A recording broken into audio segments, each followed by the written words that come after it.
All right, well, the Democrat caucus here in town, in the Senate, has chosen to shut down the government over a clean, nonpartisan funding bill. That's right, a clean, nonpartisan funding bill. We didn't ask Democrats to swallow any new Republican policies. We didn't add partisan riders.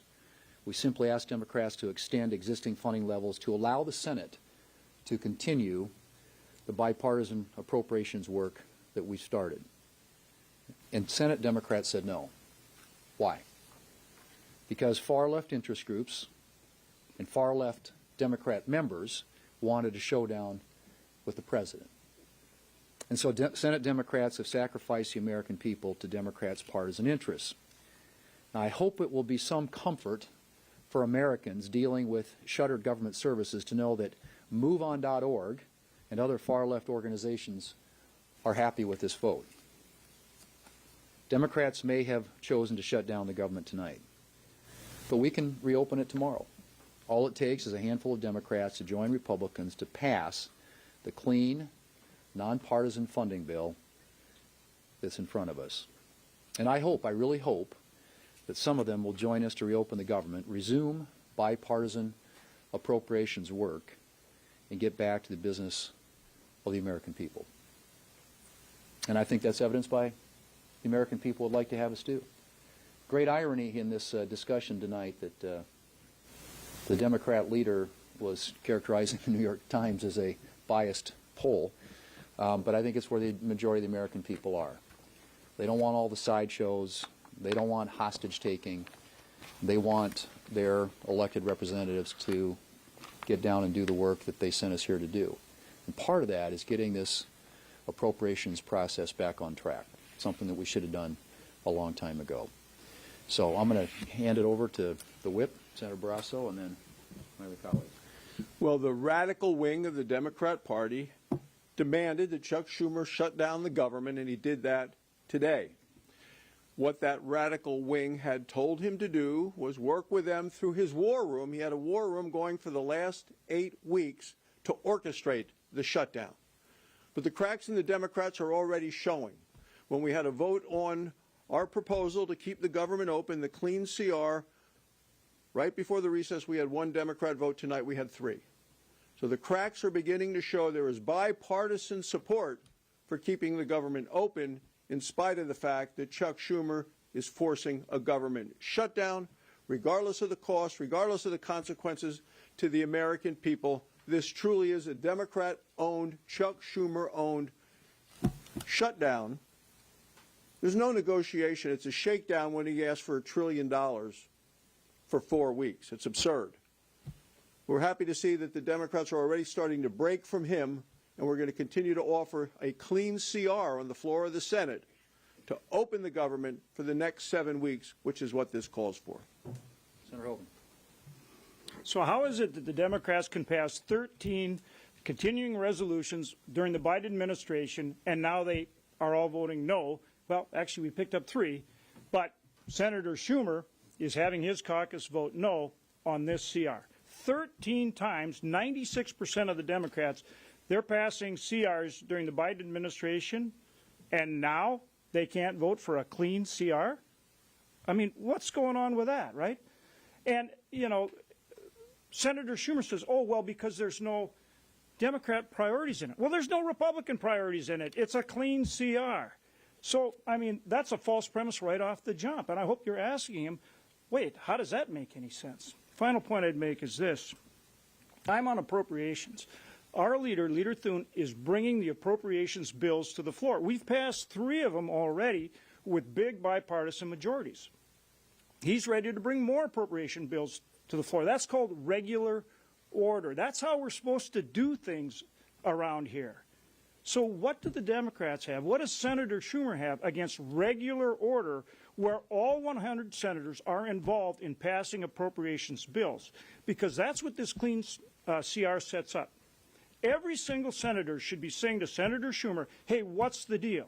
Let's get these appropriation bills to the floor. Let's have regular order. Let's pass them. Both Republicans and Democrats should be asking for that, because that's what serves the American people. Senator Marino.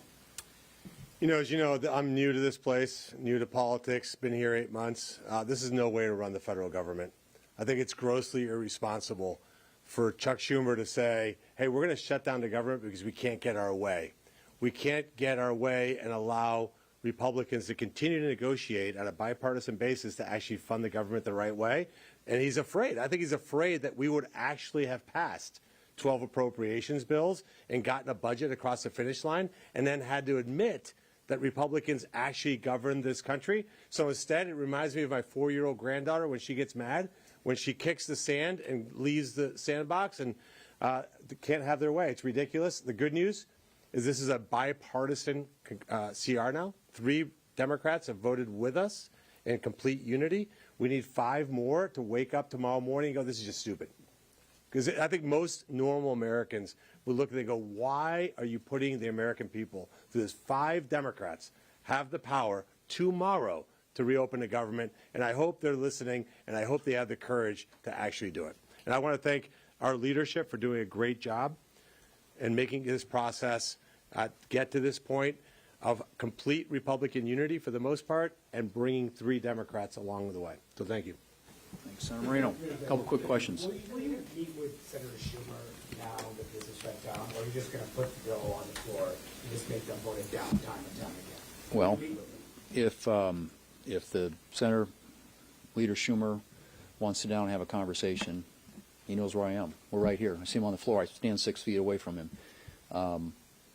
But we are going to give him additional opportunities to vote on this, on keeping it open. Yeah.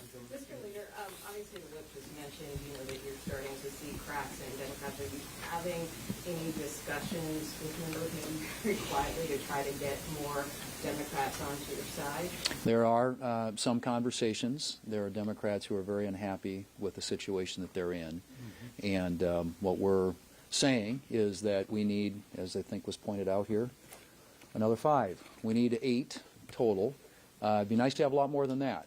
But until there's sort of that critical mass of people who don't want to condone the hostage-taking that their leadership has endorsed and deployed, where we probably really aren't going to be ready to have a conversation. But hopefully that'll happen. This is unnecessary, avoidable, and just so uncalled for. And so I hope that we can find a path. Is your goal to continue to hold these votes to try to peel off additional Democrats because you got 2 new ones tonight?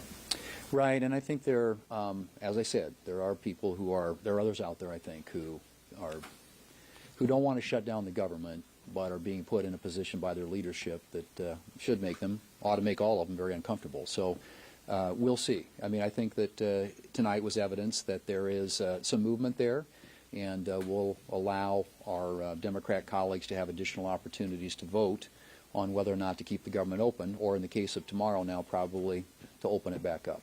I know you said that you're open to working with Democrats on Affordable Care Act subsidies, which do expire at the end of this year and could hurt millions of Americans, but are your counterparts in the House?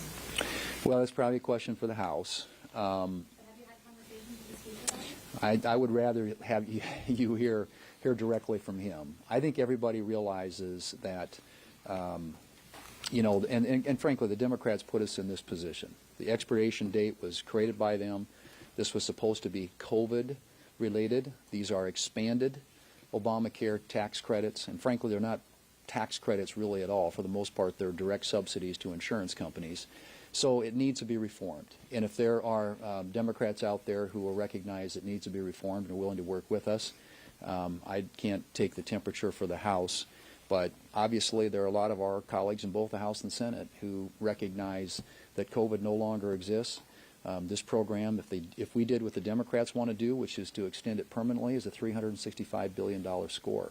So anything that's going to be done is going to have to be done with significant reforms. And but like I said, we are willing to have that conversation. Leader, on these 3 Democrats, at least 3 who voted in favor of the bill tonight, is that a result of some of your conversations? And when you have these conversations with the other side, are you talking to them about trying to help cover some of these subsidies or defray the cost of Obamacare? There are conversations going on a regular basis with which I'm familiar, and some of which I'm a party to. But we have a number of our colleagues who are being approached by their Democrat colleagues who are interested in getting out of this pickle that their leader has put them in. This is an unfortunate circumstance, and the only real victim here is the American people. This is so unnecessary and uncalled for. So hopefully they'll come to sense. Could those talks change things from last week and a half ago to the vote today? I think that there is a recognition that the strategy that the Democrat leadership is employing here is the wrong one, which is, I think, what's changed the vote between then and now. But we'll see where it goes. I mean, we're going to have some more votes, and we'll see where the Democrats come down. I hope we have enough that change their minds that we can get this government open and responsive to the American people. Are you open to changing the bill? Are you open to changing the bill? We need to keep the government open. We can talk about whatever else they want to talk about after that. Thanks, guys. Thank you. Thank you. Thank you.